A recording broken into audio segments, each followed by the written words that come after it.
Magandang hapon sa inyo lahat. Muli, ito po si Herbert Curia, author-promoter ng The Bible Evangelization. Kakibat ang ating pananalig sa ating banal na Panginoon Diyos, banal na Panginoon sa Kristo, at gabay ng kaliwanagan ni Banal na Santa Maria ay ating po ibinabahagi sa inyo sa linggong ito, ang mensahe ng ating banal na Panginoon Diyos. Ang tema ng mensahe ng ating banal na Panginoon Diyos ay idalangin ang kaligtasan ng mga tao sa digmaan at kahabagan ng Panginoon Diyos. Makabagayo sa inyong kapwa. Ngayon po ibabasahin ko sa inyo ang mga mensaheng ito mula po rito sa Bagong Tipan ng Mabuting Balita na paghahari ng ating banal na Panginoon Diyos sa pamamagitan ng banal na Panginoong Hesus Kristo. At ayon po dito sa taga-Roma, Kabanata 10, talatang 13. Ito po ang mensahe. Sapagkat sinabi sa kasulatan, maliligtas ang lahat ng tumawag sa pangalan ng Panginoon. Papatuloy po natin sa taga-Roma, Kabanata 10, talatang 15. Ito po ang mensahe. Sapagkat ganito ang sabi niya kay Moises, nahabag ako sa ibig kong kahabagan at nahahawa ko sa ibig kong kahawaan. Ipapatuloy po natin kay Apostol San Lucas, Kabanata 6, talatang 36. Ito po ang mensahe. Maging mahabagin kayo gaya ng inyong ama. Ipapatuloy po natin sa mga taga-Galacia, Kabanata 5, talatang 14 hanggang 15. Ito po ang mensahe. Sapagkat ang buong kautusan ay nauwi sa isang pangungusap. Ibigin mo ang iyong kapwa gaya ng iyong sarili. Ngunit kung kayo'y magkakagatan at magsasakmalang parang mga hayop, kayo'y maubos. Patuloy po natin sa 1 Tesalonica, Kabanata 5, talatang 8 hanggang 9. Ito po ang mensahe. Gawin nating baluti ng pananampalataya at ang pag-ibig. At helmet ang pag-asa sa pagliligtas na gagawin sa atin ng Panginoon Diyos. Tinawag tayo ng Diyos hindi upang parusahan, kundi upang iligtas sa pamamagitan ng Panginoong Hesus Kristo. Ngayon po ay ating pong pasalamatan ng ating banal na Panginoon Diyos, banal na Panginoong Hesus Kristo, banal na Espiritu Santo, at gayon din po ang banal na Santa Maria. Maraming salamat po, banal na Panginoon Diyos, banal na Panginoong Hesus Kristo, banal na Espiritu Santo, at banal na Santa Maria. Ngayon naman po yung paliliwanag ko sa inyo ang mga mensaheng ito mula po sa tema na idalangin ang kaligtasan ng mga tao sa digmaan at kahabagan ng Diyos. Mabag kayo sa inyong kapwa. Yan. Nais pong ipabatid sa atin ng ating banal na Panginoon Diyos na tayo ay dumalangin. Tayo ay tumawag sa ating Panginoon Diyos mula Panginoon sa Kristo at tayo ay bibigyan niya ng kaligtasan. Yan ay ating idalangin sa bawat mga oras. Lalong-lalo kung tayo nalalagay sa kagipitan. Ba't hindi lamang yan? Kundi tayo ay manampalataya sa Panginoon Diyos upang tayo iadya sa lahat ng uri ng kapahamakan. Hindi lamang sa tuwing tayo ay nalalagay sa peligro ang buhay o tayo ay mayroong digmaan. Kundi tayo ay manampalataya sa Panginoon Diyos sa kaligtasan ipinagkaloob sa atin ng Panginoon Kristo at ganap na kaligtasan gagawin niya. Manampalataya tayo sa pang-araw-araw nating pumuhay, tayo ay kanyang poprotekta at nililigtasan ng mga uri ng kapahamakan. Ngayon, mula sa ating mga sarili at gayon din sa ating kapwa-tao, ipanalangin natin sila. Ipanalangin natin ang kanilang kaligtasan, ipanalangin natin ang ating mga kapwa-tao para sa kanilang mga buhay na maligtas. Lalong-lalo na nalalagay sa alanganin at nalalagay sa peligro ang buhay yan mula sa kapamilya natin at iba't iba mga tao, hindi lamang ating mga sarili. Ngayon ay idalangin natin yung ating kapwa-tao para lalo-lalo yun na inalalagay sa digmaan. Ngayon, idalangin natin sila para sila ay mailigtas ng Panginoon Diyos. Idalangin natin ang kahabagan ng Panginoon Diyos, ang kanyang pagliligtas sa pamamagitan ng Panginoon sa Kristo. Idalangin natin sila sa Panginoon sa Kristo. Ang Panginoon sa Kristo ay bibigyan ng buhay o poprotektahan ng bawat mga taong nalalagay doon sa alanganin, doon sa mga digmaan ng anumang uri ng mga kapahamakan. Kaya tayo ay manampalataya sa Panginoon sa Kristo para iadya tayo. Tayo manampalataya na lubos. Sapagkat yan yung ating magiging baluti, ang pananampalataya upang tayo ay protektahan ng Panginoon sa Kristo sa lahat ng uri ng kapahamakan. Kaya mananampalataya tayo sa Panginoon sa Kristo, pananampalataya natin sa Panginoon. Kaya idalangin natin yung ating kapwa. At isabuhay natin ang mabuting balita para tayo ay kahabagan at tayo ay iligtas ng ating banal na Panginoon Diyos. Kaya ang sinasabi ay bagamat ang Panginoon Diyos ay nahabag sa lahat, ay sinasabi niya na siya ay naawa siya sa ibig niyang kawaan or nais niyang kawaan, nais niyang kahabagan. Ayan, o kung sino man yung ibig niya pagmatigasin, pagmamatigasin. So, kaya tayo ay manampalataya ng lubos para diyan sa ating proteksyon sa Panginoon Diyos at hindi sa demonyo o sa sariling kakayanan para protektahan ang ating mga sarili. So, higit na tayo ay puprotektahan ng Panginoon Diyos sa anumang uri ng kakayanan ng mga tao, sa anumang uri ng kanilang katalinuhan, kahit na may nuclear ka pa, higit na makapagbilitas ng Diyos sa ating lahat mula sa anumang uri ng kapahaman mula sa ating buhay. Kaya idalangin natin yung ating kapwa-tao idalangin natin ang lahat sa isa't isa para sa kaligtasan at mula dyan sa pagkasabuhay. So ganyan tayo manampalataya tayo ng lubos. Panalangin natin ngayon yung mga nalalagay sa digmaan ngayon, particular kung saan yan yung mga yung ganyan sitwasyon ng nasa sa malaking peligro ang buhay ng mga digmaan. Marami ang nasasanata ang buhay sa mga ganyan ng mga sibilyan. Maging silang mayroong kakayanan ng mga pwersa ay sila ay kahabagan ng Panginoon Diyos at yung kanilang mga pinuno ay gabayan, pagliwanagan upang magpairal sila ng kapayapaan at tuluyan ng mawala at hindi malagay sa peligro ang bawat isa ang kanilang mga buhay. Kaya kaya tayo ay dumalangin ng gusto sa Panginoon Diyos para sa kaligtasan ng pinagkakalob niya sa atin. Hindi lamang ito sa pang-araw-araw na, hindi lamang ito sa panahon na kung mayroong sakuna, kundi sa pang-araw-araw na buhay. Hanggang sa buhay ng walang hanggang sa kaligtasan ng spiritual. So yan, ang kaligtasan na pinagkakalob sa atin ng Panginoon Diyos, sa kaligtasan ng spiritual ay mula sa pang-araw-araw na inaadya tayo, nililigtas tayo. Pinalalawig ng Panginoong Diyos ang buhay natin, tayo may pananampalataya sa Kanya. Laban sa mga tao masama, laban sa mga tao gumagawa ng di mabuti sa atin. Ngayon, kung tayo man ay sa pananampalataya natin ay nabuwis ang buhay, tayo ay tayo ay may sakripisyong ginagawa sa pananampalataya natin sa Panginoon Diyos, kagaya ng Panginoong Kristo. Hindi po bayaan ng Panginoong Kristo ang nananampalataya sa Kanya, sumusunod sa mabuting balita ay mapahamak na lamang. Kumbaga man para kang, yung kagaya natin in-example, para kang person ng gobyerno,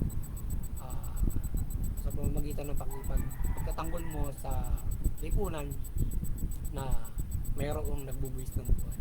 So, sacrifice, minasakripisyo ang buhay for the sake of that. At yun, tayo man ay ganoon din na sa pananampalataya natin, sa pagpapairal ng mabuti, tayo man sa anuman nating status in life, tayo man ay masakripisyo ang pananampalataya natin. Tayo ay may malaking sacrifice na gagawin para tayo ay kung tayo man ay masakripisyo ang buhay o anumang sakripisyo natin magagawa for this life. So, may malaking kapalit yun, hindi po pwedeng wala. Yan, kagaya doon sa yung nangyari na San Pedro sa Roma na hindi pinabayaan ng Panginoon Kristo ng Panginoon Diyos, nakainin na lamang ng mga leon, pinapakain sa leon yung mga Kristiyano roon nang sila nagsisimula. Hindi niya pinabayaan, so anong nangyari ay nahabag sa kanya sa kanila yung mga tao at saka yung mga militar doon, yung mismo military ng Roma, Israel, ng Italy. Kanilang in-overthrow yung kanilang emperor dahil nga sa ganun ang ginagawa niya, malapit siya sa mga tao Kristiyano, pinakain niya sa leon. So, in-overthrow niya, nagalit ang mga tao yun, pinalitan yung gobyerno at ginawang religion ngayon ng Italy, Roma, yung Christianity. Hanggang ngayon, religion nila ang Christianity ng Italy, ng Rome. At doon ngayon nakabase yung ating sa Christianity, doon nakabase ngayon yung pinakang main church ng Christian Catholic, kaya tinatawag na Roman Catholic. Yun ay kinikilalang religion din ng mga Romano ng mga Italian. tayo ay magkaroon ng malaki pananampalataya kay Panginoon. So, hindi tayo pababayaan. Kaya yung mga nasa panalangin natin sila at yung mga nasa Middle East, pagka kayo malaking pananampalataya sa Panginoon Diyos, malaking Panginoon sa Kristo, hindi niya kayo pababayaan sa sitwasyon. Kaya kung meron mamasakripisyo sa inyo, may malaking kapalit yun. Hindi basta-basta kayo pababayaan, mamatay na lamang doon, ganun-ganun na lang. At hindi sa lahat ay tayo kinakabagan ng Diyos, tayo pinagbibigyan kung tayo may walang pananampalataya, sapagkat hindi lang pinagbibigyan ng yung mga pananampalataya. Yan. Ngayon, hindi sa lahat ay dapat ay isasabuhay natin yung mabuting balita para pakinggan tayo ng Panginoon Diyos sa ating pananampalataya o ating pananalangin para tayo sa pagtawag natin sa Kanya. So, aside from tayo ay kung tayo man ay naging kasalanan, kung tayo nagsisi, yan, tayo magbibigyan ng Panginoon Diyos, tayo tumawag sa Kanya, or else bigyan ka ng pagkakataon niya. Kaya kasi kakabagan niya. Yan. Kaya muli, sana ay nagabayan naman kayo ng ating mabuting balita o kayo na pagbuklod na naman at nagabayan ng Panginoon sa Kristo sa inyong pananampalataya sa ating banal na Panginoon Diyos. At kayo magkaroon ng malaking pag-asa sa inyong pananampalataya at magkaroon kayo ng kaligtasan ng spiritual na pang-araw-araw na bumuhay. Dito sa ating pagbabahagi ng mabuting balita dito sa The Bible Evangelizations. Yan. Sa ating paglilingkod sa Panginoon sa Kristo, sa Panginoon Diyos, ay kayo ay patuloy na mabuklod, mapag-ibayo ng Panginoon sa Kristo ang inyong pananampalataya at kayo ay mabuklod sa ilalim ng kanyang paghahari at kanyang alagaan, protektahan sa bawat mga henerasyon hanggang sa takdang panahon na kanyang itinakda. At sana maliwanagan tayo ng ating banal na Panginoon Diyos, Panginoon sa Kristo, banal na Espiritu Santo at banal na Santa Maria. Maliwanagan tayong lahat sa ating pagbabahagi ng mabuting balita sa gabay ng banal na Santa Maria, at kayo ay aking patuloy na mahikayat sa ating pananampalataya sa Panginoon sa Kristo, Panginoon Diyos, at inyong talimain ng mabuting balita. Yan. At inyong talimain ng mabuting balita at sana ay hindi lamang sa panahong ito tayo gabayan ng kaliwanagan ng Santa Maria, kundi hindi lang sa mga oras na ito, kundi sa panahong ito tayo ay gabayan ng ating banal na Santa Maria, lalong-lalo na kung sa panahong ito darating ang Panginoon sa Kristo. Sana tayo ay sa aking pagbabahagi at paglilingkod sa Kanya, tayo patuloy ng gabayan ng itong klase ng mga kapangyarihan at pagmimilagro para may boost yung ating pananampalataya at pagpapalaganap ng mabuting balita para sa ating kaligtasan mula pang araw-araw na po. At magabayan ng kaligtasan yung bawat isa at tayo igabayan ng kanyang kapangyarihan sa kaligtasan ng bawat isa. Yan, sa ating pananampalataya ito. At yan, at muli doon sa CBCP Vatican Church ay patuloy kayong doon sa Interfaith Unity, maliwanagan ni Banal na Santa Maria ang bawat mga reliyon at maging walang paniniwala. Magkaisa tayo, inuwain natin yung ating iba't ibang pananaw, paniniwala, para hindi tayo nagkakaroon ng hindi magkakaunawaan, mga hate crimes, nagkakaroon ng sigalutan, karahasan, paglalabanan, pagdigmaan yan. At bagkus ay tayo ay nakagagabay sa pagpapahirap ng kapayapaan, pagkakaisa, pagmamahalan, pagtutulungan. At pagabayan natin yung family, community, society, bansa, buong mundo, at ano na yung common good, yung legal, yung pamahalaan. Baka magagawin natin ito para ito ay dito ay nagkakaisa pa rin tayo, magkakaiba man tayo ng paniniwala sa pagrespeto ng common good ng bawat isa. So unite pa rin tayo mula dyan at dito nga sa Interfaith. Ipakita natin na kahit tayo magkakaiba ng reliyon, mag-i-improve tayo ng pagkakaisa ng mundo through this different kind of thing. Sabagat dyan sa paniniwala nagkakaroon ng kaguluhan. At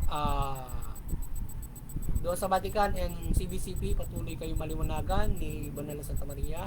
Patuloy niyong pagbuklorin ang sangkatauhan sa pananampalataya sa Panginoon, sa Panginoon sa Kristo at Banal na Espiritu at mabuting balita sa gabay ng Banal na Espiritu Santo. At sa ating munting kakayanan, patuloy tayong maasa na nananampalataya ng gabay ng kaliwanagan at gabay ng kaliwanagan at kapangyarihan ng ating banal na Panginoon Diyos mula sa banal na Santa Maria at sa ating pagbabahagi ng mabuting balita. Yan, sana ay patuloy tayong gabayan niya. Lalo na sa paggabay natin sa pamahalaan, gabayan tayo ng kanyang kapangyarihan para magabayan yung pamahalaan at tumalima ito sa kanyang tuntunin sa mabuting pamahala, patas ng hustisya at karapatang pagbayan ito. At yan, kaya mga kapamahalaan, mamahala kayo ng mabuting matuwid, tugunin yung karapatang ng tao sa gabayan ng mabuting balita at banal na Panginoon Diyos mula Panginoon sa Kristo.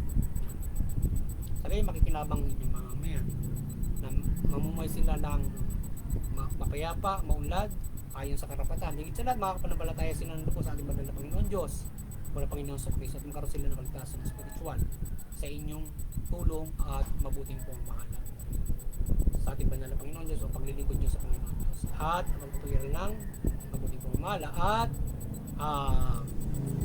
ang muli ay sana patuloy tayong pagpalay, protektahan ng Panginoon Diyos at sama-sama tayong mamuhay ayon sa mabuting balita. At sana tayong lahat at ang bawat mga bansa ay patuloy na magpasalamat at magpuri sa ating banal na Panginoon sa pamamagitan ng banal na Panginoong Hesus Kristo.